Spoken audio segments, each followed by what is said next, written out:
A brilliant second half by Chelsea for them to go second in the Premier League table. Kind of dull first half, but in the second half, Enzo Maresca does the tactical changes to actually lead his team, along with Garnacho, brilliant performance. Estevao off the bench, absolutely fantastic. Joao Pedro on the score sheet. We'll talk all about it. They are second, 6 points behind the league leaders, Arsenal. We'll talk about it all. We'll analyze the game. But before we do that, make sure to hit the like button. And if you are new here, subscribe to the channel. When we analyze this game, make a comment below to let me know what you guys think. Of course, this is not going to be a long one, but listen, I want to hear from you as well. So I want to get your comments. I'm going to start by saying something. The first half was dull. So let's actually put that first half on the side because Wolves were defending very, very deep. Chelsea failed to absolutely create something from the open play.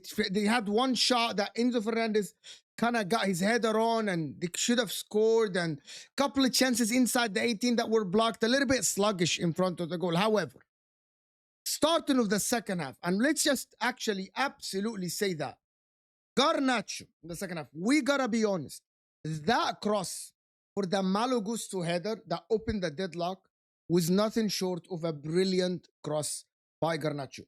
And the reason why I'm saying this, because they tried that before that one and it went to a corner. This is a designed cross by Enzo Maresca, the far post cross. This is from the book of Pep Guardiola back in the days.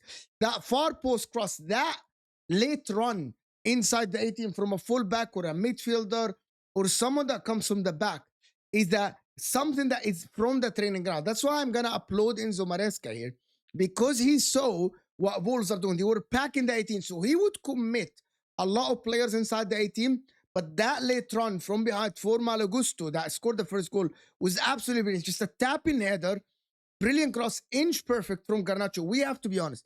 I'm not the biggest fan of Garnacho. I'm not sure about you. You let me know. Are you the biggest fan of Garnacho? I am still not convinced that he's a top player, but we got to be honest about today. Number one, the assist for the Pedro Neto goal was absolutely brilliant. Took the ball on the half turn, turned, and went and ran out of the defender to absolutely deliver that cross, that diagonal ball for Neto to actually slot it in the net. That was brilliant. But there are other things that we need to speak about. I actually wanted to speak about Estevao. Every time Estevao comes on the pitch, he shows us the talent that he has. We need to speak about, he's at 18 years old, that is playing like a 25 years old.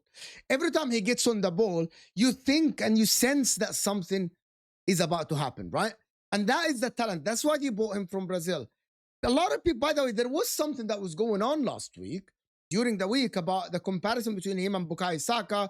Both left-footed, both play on that right side. But I still think that Bukayo Saka, of course, has the consistency.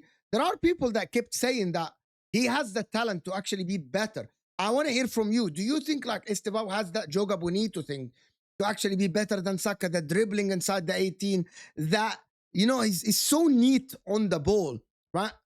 And it shows when he stepped on the pitch, Wolves kind of will shake.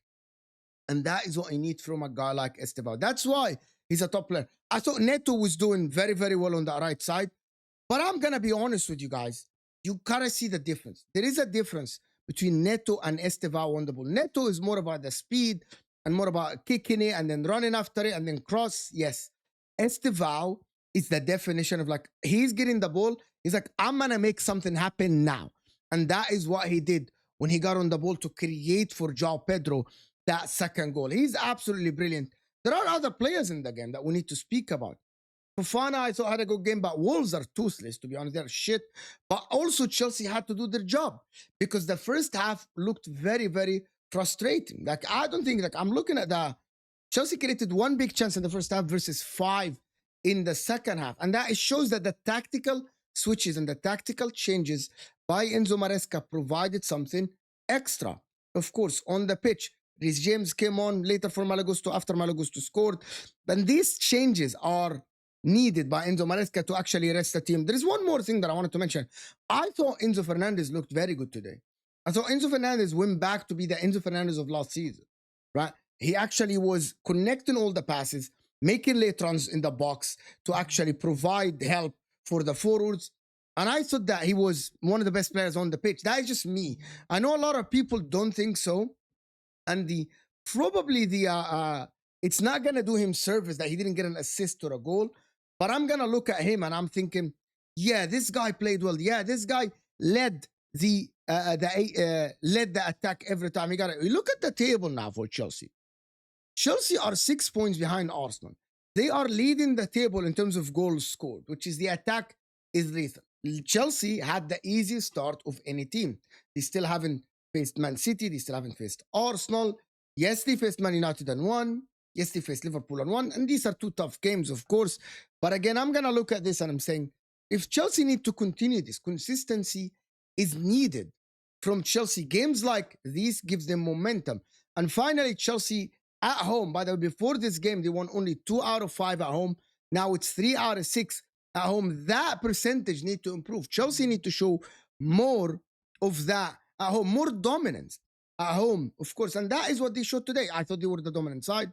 I thought they were much better than Wolves, of course, today. And there are a lot of, like, the thing about Chelsea is that Gittins still is a weapon off the bench. Estevao is a weapon off the bench, still without Cole Palmer. And I can imagine when Cole Palmer comes back, what is going to happen for this Chelsea team. How are they going to play with Cole Palmer? I thought Delap was a little bit disappointing. And I want to hear from you. The reason why I thought Delap was very disappointing, he's still getting into match fitness after the long-term injury that he has. So I'm going to cut him some slack. He's young, came from Ipswich, which is completely different style of play by Delap. And I think that he's still adjusting to Chelsea having more of the position and there's no spaces for him to run. And there is no off-the-shoulder runs where he has like 20, 30 yards. And he's still getting into the match fitness. So I'm just going to wait for Delap because I'm a believer in Delap. I bought shares in Delap in the beginning of the season. I think he's a good player. I'm watching him. He has the touch. He has the physique. And I think he's going to be a very good striker for Chelsea. But it's all about this man. It's all about, to be honest with you, about Estevão João Pedro, actually. It's one of the things that I wanted to mention before we end the video.